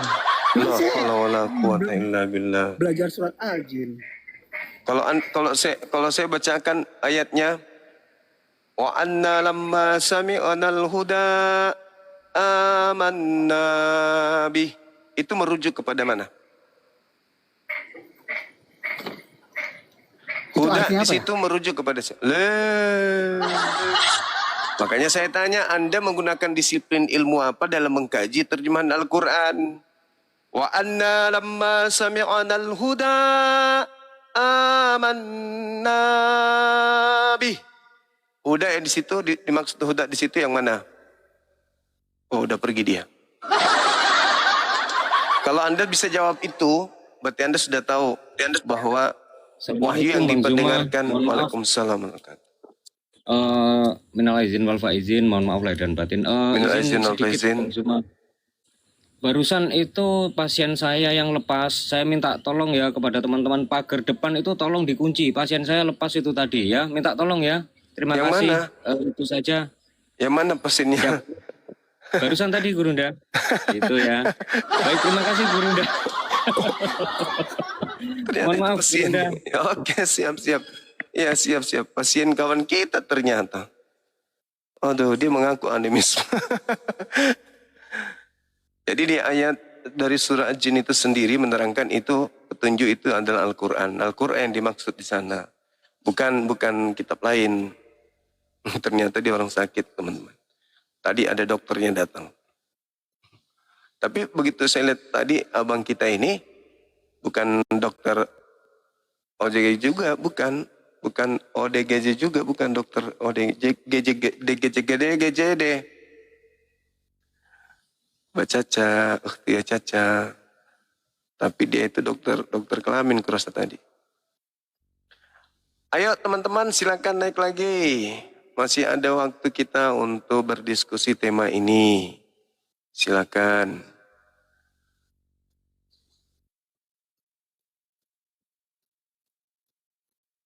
Ayo, masih ada waktu sebelum maghrib. Silakan teman-teman yang naik ini, tema kita dusta dalam segala hal, apakah di Islam atau di agama Anda. Jangan ambil 3 hal, sepele mah itu yang 3 hal itu. Sepele kali pun mengadakan situasi bahagia untuk istri. Meskipun itu tidak sesuai dengan kenyataan. Contoh, apakah Abah sudah makan supaya istri tak khawatir? Maka kita boleh mengatakan sudah. Boleh. Demi supaya istri itu tidak khawatir meskipun kita belum makan. Ya. Kemudian mendamaikan orang yang lagi berseteru, yang berpotensi mengakibatkan kerusakan. Baik kerusakan pada orang tersebut, dua belah pihak, maupun terhadap lingkungan yang berdampak besar. Boleh mendamaikan? Boleh. Dengan cara dusta, keadaan dusta yang dimaksud seperti apa? Lihat situasi. Kalau saya masuk sebagai pendamai bagi mereka, kelihatannya berhasil. Kita sampaikan ke saudara yang lain. Bahwa teman kita, saudara kita yang si fulan sebenarnya itu sangat sayang samamu. Sangat cinta dan pingin kali berdamai samamu. Orang itu mengatakan, iyakah? Iya. Dari mana abang tahu? Saya sudah ngobrol sama beliau. Ya udah, kalau memang harus kayak gitu, ya saya pun begitu. Kita ke saudara yang satu, meskipun belum. Udahlah, kalian berdamailah. Saya sih mau aja bang, cuman dia kan orangnya sombong gini. Enggak, aku sudah ngomong sama dia. Kalau misalnya kau buka diri, dia pun bersedia. Masa bang? Akhirnya apa yang terjadi? Damai. Itu boleh. Itu yang diajarkan oleh Nabi. Kemudian ketika ada orang terancam dibunuh. Saya lagi ngobrol, tiba-tiba ada orang lari masuk sembunyi di toilet. Dikejar massa. Saya ditanya, abang lihat tadi orang di sini. Ya saya punya kemampuan untuk membantu orang tadi. Selama tidak mencederai kemudian diri saya. Boleh. Tidak masalah. Itu pengecualiannya. Dan kalau saya lihat sih itu bukan kategori dusta, bukan kategori bohong. Lebih kepada dampak kebaikan yang dihadirkan. Nah, sedangkan ada agama, konsep Tuhannya aja sudah dusta. Kitabnya, konsepnya dusta. Cara menyebarkan agamanya dusta. Tidak sesuai dengan semuanya. Lain di lapangan, lain yang mereka praktekkan. Lain sumber, lain yang mereka adakan. Tuhan mengajarkan A, mereka mempraktekkan B. Tapi mereka mengaku pengikut.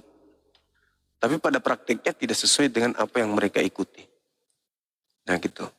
Jadi semuanya dusta. Mereka ke rumah ibadah mereka melakukan ibadah, tak ada perintah. Mereka makan yang sudah diharamkan, yang diharamkan oleh Tuhan, tak ada perintah. Semuanya. Tuhan mengatakan jangan kau bunuh orang benar. Jangan kau bunuh orang yang tidak bersalah. Sebab aku Tuhan tidak akan membenarkan orang yang bersalah. Mereka rubah. Orang benar dibunuh, orang bersalah ditebus. Dirubah. Semuanya dirubah. Tidak ada Tuhan yang dibentuk sebelum aku dan tidak ada Tuhan yang dibentuk setelahku. Dirubah lagi. Ada loh Tuhan dibentuk setelahmu, yaitu dibentuk jadi daging. Dirubah lagi. Pokoknya semuanya dusta. Coba, apa yang tidak?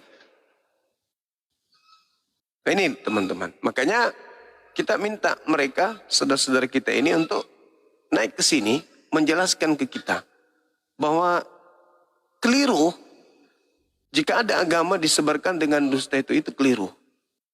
Nah, kalau itu keliru, ya kita minta kepada saudara-saudara kita, coba yang benar itu yang mana? Sahabat Mila, Ukti Caca, terima kasih banyak. Ya, coba kita minta kepada mereka, buktikan ke kita mana pesonamu. Kalau kau katakan agama Islam itu boleh berbohong 3 hal, bagaimana dengan agama Anda? Apakah cuma 3 hal, 4 hal, 5 hal, 7 hal, 8 hal, atau seluruh hal boleh diperbolehkan? Nah,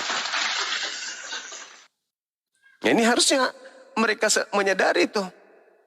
Mereka sadari, jangan lagi nyinyir Islam boleh berbohong 3 hal. Sementara dalam agamanya sendiri, ayo, gimana dalam agamanya sendiri? Anak orang dibilang Tuhan, coba. Surat orang dibilang Alkitab, coba. Iya kan? Agnostos Theos dibilang Allah, apalagi? Apostolos itu pengantar surat atau pengantar berita, pengabar, dibilang Rasul. Iya kan? Anaknya orang dibilang anak Tuhan. Apa coba yang bisa dijadikan sebagai panutan dari kita Islam ini terhadap mereka? Gak ada kan? Tapi kalau mereka kata Allah, berarti Allah jadi panutan. Kata Alkitab, berarti Alkitab jadi panutan. Kata Nabi, berarti Nabi jadi panutan. Kata Rasul, Rasul panutan. Kata iman, iman panutan. Imam, imam panutan. Soleh, soleh panutan. Apalagi? Malaikat, malaikat panutan. Iblis, iblis panutan. Setan, setan panutan. Coba. Semua itu diambil dari Al-Quran. Untuk apa? Apa tujuannya? Coba kira-kira. Berarti di Al-Quran itu penuh dengan kebaikan-kebaikan sehingga layak kemudian diambil ajarannya. Kalau tidak layak ajaran dalam Al-Quran itu tidak mungkin mereka mengambilnya. Iya kan? Karena Al-Quran dilihat baik, benar adanya, maka diambillah inti-inti daripada Al-Quran, dipakai untuk mereka ajarkan dalam agama mereka. Kan keren Al-Quran kita itu. Keren Al-Quran kita. Makanya dicomot kata-kata yang ada di dalamnya untuk dijadikan sebagai bahan pengajaran umat mereka. Roh Kudus diambil, doa diambil. Kalam diambil, ilahi diambil. Jadi memang indah kali di Al-Quran itu sampai mereka mengambil istilah-istilah dalam Al-Quran itu diambilnya. Untuk apa? Untuk dipakai melengkapi ajarannya yang belum sempurna. Diambil tuh, dipakai tuh isi Qurannya untuk menjadi alat tambal sulam di kitabnya. Nah, mereka harus sadar itu, bahwa di terjemahan Al-Quran tidak mengambil bahasa-bahasa Yunani. Tetapi mereka, di terjemahan kitab mereka mengambil bahasa-bahasa Al-Quran. Mereka harusnya malu. Tapi mau kayak mana? Mereka mau melepaskan, mau pakai istilah apa lagi? Kalau tidak pakai istilah itu, bagaimana caranya mendapatkan pengikut? Sedangkan mereka pakai, tidak ada juga pengikut, begitu-begitu doang. Kenapa jumlah mereka bertambah? Ya karena adanya orang-orang Cina yang masuk ke Indonesia. Daripada mereka KTP Islam, mereka pakai KTP Kristen, makanannya sama. Kulubnya sama. Kalau masuk Islam, tidak boleh makan babi. Itu makanan kesukaan mereka. Terpaksa mereka masuk di agama yang sama-sama pemakan babi. Jumlah mereka bertambah, tapi cuma sedikit doang. Ada lagi viral tadi nih. Saya tertawa nonton videonya. Ada PT, di mana itu? Di Aceh atau di mana gitu. 900 orang. 900 orang dibaptis massal pada tanggal berapa itu dibilangnya? Tanggal 20 Maret 2029. Padahal itu video lama. Itu juga kita tidak tahu apakah itu baptis atau apa gitu. Pelatihan pendeta atau pelatihan gereja atau pelatihan baptis. Ada PT itu. Saking pinginnya kemudian menyaingi ya bagaimana orang berbondong-bondong masuk Islam. Halo, selamat sore. Selamat sore teman. Begitu teman-teman sekalian. Jadi karena Islam itu begitu indah, karena Islam itu begitu sempurna, Islam itu begitu wow, sehingga mereka untuk menutupi kekurangan mereka mengambil istilah-istilah Al-Quran untuk mereka pakai. Halo saudara, selamat sore. Iya abangku, selamat sore gimana? Agamanya sudah benar, tidak mungkin kemudian mengambil istilah dari Quran. Justru karena agamanya itu sudah benar, agamanya itu tidak benar, maka mengambil istilah-istilah Quran untuk dipakai di dalam agamanya. Nah inilah yang dikatakan bahwa Islam itu datang untuk menyempurnakan agama sebelumnya. Buktinya agama yang mereka lebih dulu datang itu ditambal dengan menggunakan ajaran yang datang belakangan. Selamat sore saudara Geran. Halo. Ya halo bang. Nah itulah buktinya bahwasanya sekiranya agama mereka itu sudah sempurna, maka sudah pasti tidak menggunakan istilah Al-Quran untuk menutupi kekurangan-kekurangan kitab mereka. Maka sampul Alkitab mereka diambil, disebutlah Alkitab. Kan kalau bukan Alkitab disebut Alkitab kan dusta itu namanya. Iya kan? Kemudian Tuhan mereka, dewa atau Theos. Dia pakai lagi kata Allah. Mereka menyebutnya Allah. Untuk menutupi agak sedikit. Jangan terlalu tercium kalau itu milik Islam. Itulah dia. Halo saudara Geran. Silakan buka mic-nya. Iya paman.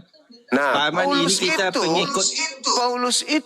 Paulus itu kan gelarnya apostolos kan. Supaya lebih sedikit sempurna, dipakailah lagi istilah rasul. Biar dianggap bahwa Paulus ini rasul utusan Allah, kan gitu. Silakan saudara, mungkin ada yang disampaikan. Silakan. Iya, baik. Nah, terima kasih. sedangkan apa yang mereka sebutkan dengan sebutan Roh Kudus itu sebenarnya bukan Roh Kudus. Itu juga diambil dari Quran. Di dalam original teksnya Roh Kudus itu nggak ada. Yang adalah pneuma hotheos. Pneuma itu bisa diartikan roh, bisa. Tapi di kitab yang sama, di kitab mereka itu juga diartikan sebagai hantu. Nah, sedangkan hagios itu artinya murni. Berarti terjemahannya hantu yang murni. Hantu yang murni ini boleh. Sebagaimana original teksnya. Pneuma hotheos atau hagios. Seperti itu. Tapi karena kitab mereka tidak sempurna, maka diambil lagi istilah Roh Kudus masuk ke dalam kitab mereka. Itulah bukti bahwa Al-Quran itu adalah kitab penyempurna. Mungkin ada yang ingin disampaikan, Bung, silakan. Iya, baik, Nah, pamanku. lalu kemudian kabar gembira.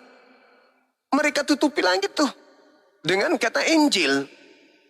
Padahal Injil itu nanti muncul perkataan itu adanya di Al-Quran.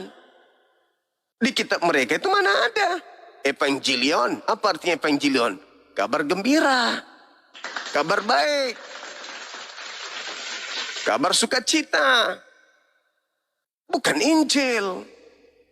Itulah sekelumit data-data yang bisa kami sajikan bahwasanya memang Al-Quran ini begitu sempurna sampai agama lain ya yang sudah diajarkan ribuan tahun pun masih membutuhkan tambal sulam dari Al-Quranul Karim.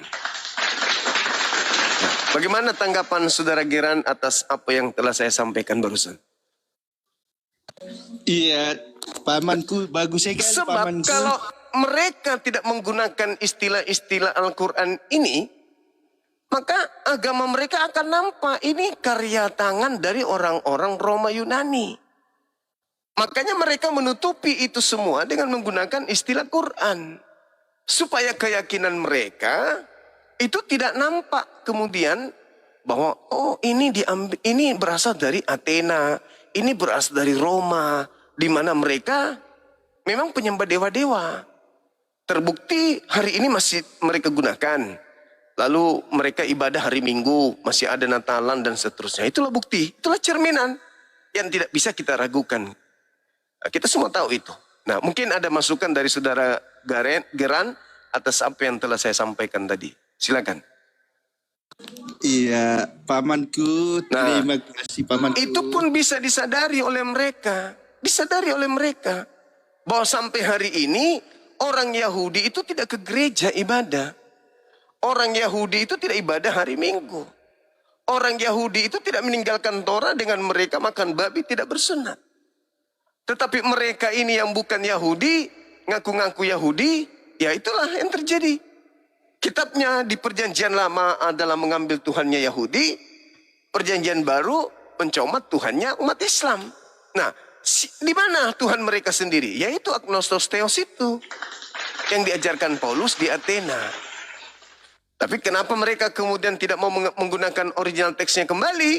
Karena kalau mereka menggunakan original teksnya kembali, ketahuan bahwa ternyata kitabnya Yahudi dan syarat ajaran itu dengan ajaran politeisme berasal dari Roma dan Yunani. Gitu teman-teman sekalian. Karena di sini sudah hadir di tengah-tengah kita Saudara Geran, mungkin ada yang ingin disampaikan. Silakan. Baik, pamanku. Jadi begini. Nah, dengan adanya tema ini, saudara-saudara sekalian, kita berharap bahwa saudara Kristen itu menyadari bahwa memang yang disampaikan oleh Bang Suma itu betul adanya. Ada agama yang menyebarkan agamanya itu dengan dusta dalam segala hal. Segala-galanya dusta. Supaya bisa mengelabui, bisa berpura-pura, bisa nampak sebagai kebenaran, tapi sebenarnya semu. Nampak baik, kelihatan dari luar. Tetapi sebenarnya isinya itu adalah membinasakan. Kenapa? Karena tidak berasal dari pengajaran Tuhan pencipta langit dan bumi. Kita baca dalil, kita telaah dalil, ya, kita kemudian menakar dalil tersebut. Apakah ini berasal dari Tuhan pencipta langit dan bumi? Apakah ini sabda dari seorang nabi? Tapi ternyata nggak sampai ke sana. Bahkan sekedar untuk menyambungkan antara pengajaran Yesus dengan pengajaran Kristen itu kita nggak bisa menemukan titik sambungnya gitu loh. Nggak ada. Yesusnya kemana, saudara kita ini kemana. Begitu saudara-saudaraku sekalian. Nah ini sudah lama teman kita ini kita kasih kesempatan. Gak enak juga kalau sudah di atas. Meskipun tidak buka kamera. Tapi karena kita hargai kita adalah anak sebangsa dan setanah air. Silakan Bung. Maaf. Tadi saya masih serius. Iya, nggak apa-apa. Aku senang itu mendengar suara Bang Zuma itu, apalagi yang disampaikan itu. Nah, karena di sini sudah maghrib, ya teman-teman, kita akhiri dulu. Mudah-mudahan habis Isya kita jumpa jam 9 paling lambat waktu Makassar. Kita ketemu lagi, kita buka koma lagi. Tema kita masih bahas ini dulu karena saya masih menunggu ada ilmu-ilmu baru dari teman-teman kita Kristen. Insya Allah mungkin besok mungkin ya. Besok.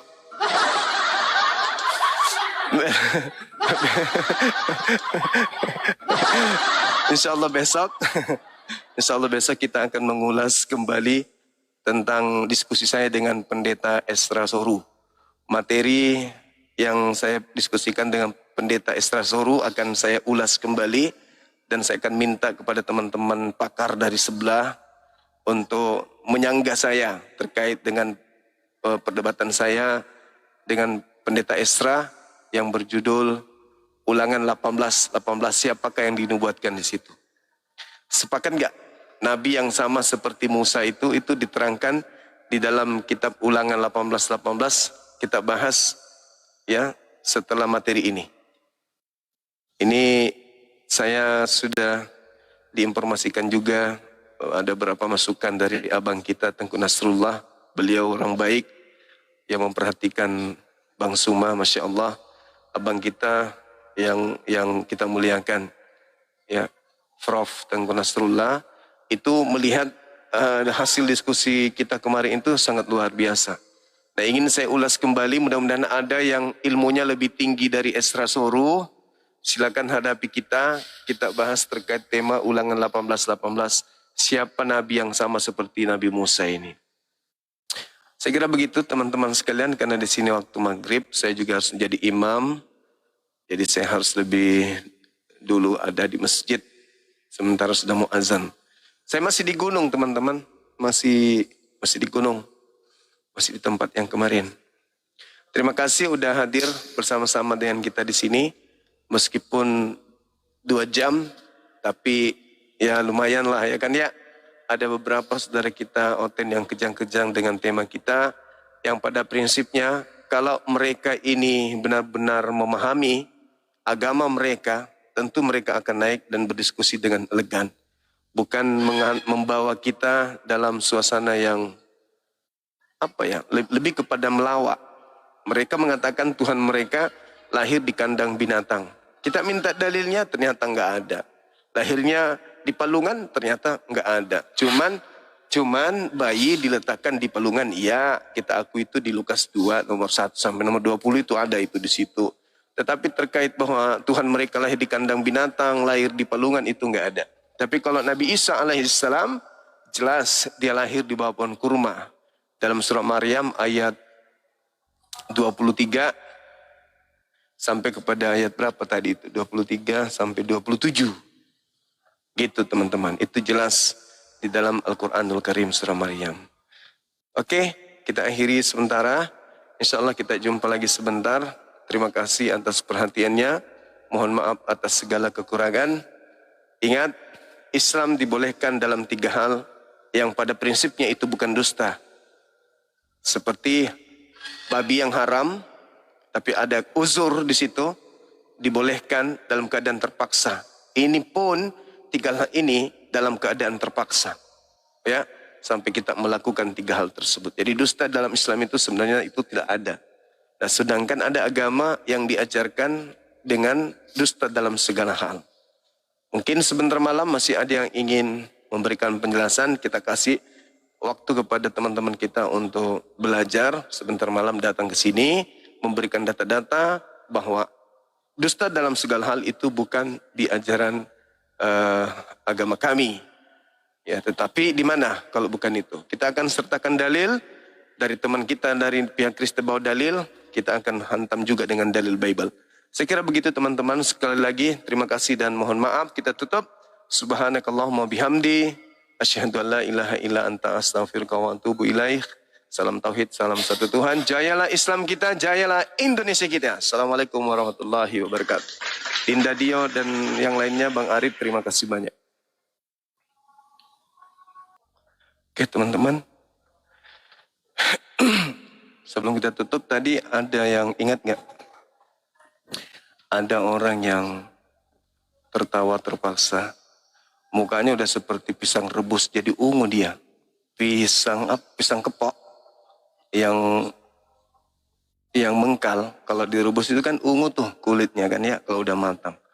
Kenapa wajahnya ungu dan ketawanya itu agak-agak rada-rada gimana gitu kan ya? Karena dia mengatakan Tuhannya itu lahir di kandang binatang. Tuhan kami lahir di kandang domba kata dia gitu kan. Begitu diminta dalilnya ternyata nggak ada. Langsung ketawanya itu ketawa gimana gitu kan ya. Ketawa yang tadinya keren kali pokoknya. Begitu diminta datanya nggak ada. Tapi bukan itu menjadi pokok materinya. Pokok materinya, wahai saudara-saudaraku umat Islam. Gimana Anda menyikapi ada Tuhan yang lahir di kandang binatang itu kayak mana ceritanya juga? Ayo, kita lah ini yang diajarkan pencipta langit dan bumi itu maha suci, maha tinggi. Maha suci, maha tinggi. Kok bisa-bisanya ada orang yang percaya tanpa dalil, hanya doktrin Tuhannya lahir di kandang binatang. Udah lahir di kandang binatang lagi. Ya Allah ya Karim, kita berlindung dari hal-hal batil seperti ini. Semoga keturunan kita kelak tidak masuk di dalam golongan mereka. Orang-orang yang dikatakan dalam surah Al-Fatihah. Ya, bahwasanya mereka termasuk golongan yang dimurkai dan termasuk orang yang sesat. Oke? Saya nggak habis pikir juga. Mereka bangga Tuhan lahir di kandang binatang. Wow. Apakah ini kemuliaan bagi mereka atau apa gitu ya? Ya kan ya? Ampun saya. Ngeri. Oke teman-teman, kita sholat maghrib dulu ya. Kita sholat maghrib. Tanyakan sama anak-anak kita jangan sampai mereka mudah terpengaruh. Karena sampai terpengaruh mereka akan didoktrin Tuhan pencipta langit dan bumi pernah lahir di kandang binatang. Jangan mau. Ya. Awas. Ibu-ibu. Awas anak-anaknya jangan sampai beriman. Percaya kepada agama begitu. Ya. Dadah. Assalamualaikum warahmatullahi wabarakatuh.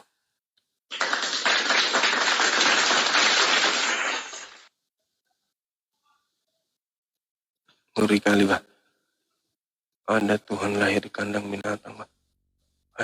Ngeri, Bah. Masa ulang generasi.